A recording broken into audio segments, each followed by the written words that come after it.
Je viens d'apprendre l'existence d'un serpent volant. Oui, t'as bien entendu. Un serpent qui vole, mais sans ailes.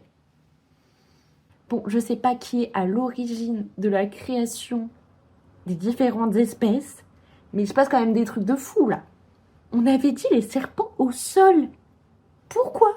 Pourquoi vous faites ça? Bon, reprenons depuis le début. On peut trouver ce serpent volant en Asie du Sud-Est et en Indonésie. Et si vous y allez, je vous conseille de faire attention aux arbres.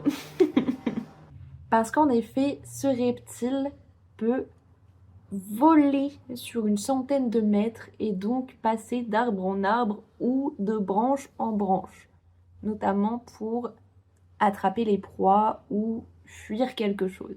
Mais alors, comment fait-il? Comment peut-il voler sans ailes?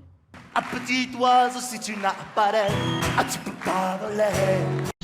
Eh bien, il va s'avancer sur la branche, petit à petit se mettre dans le vide, prendre une forme de J, puis il va déployer ses côtes mobiles, ouais, ouais c'est possible, ce qui va faire que ça va augmenter sa surface portante, s'il vous plaît, et il va enfin se positionner en forme de S, ce qui lui procurera une résistance maximale à l'air.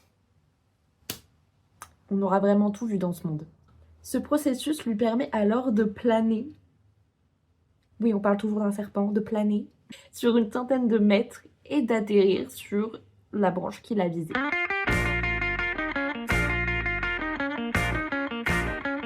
Ok, et bah plus les jours passent et plus je me dis que finalement tout est possible.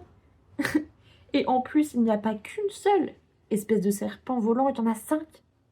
Juste 5, voilà. Bon, la bonne nouvelle, c'est qu'ils sont pas venimeux et qu'ils sont inoffensifs pour l'homme. C'est super, non? En tout cas, arrêtez de dire « Oui, bah, quand les poules auront des dents », parce qu'avec ces conneries, un jour, ça va arriver. Et on va beaucoup moins rigoler, les gars.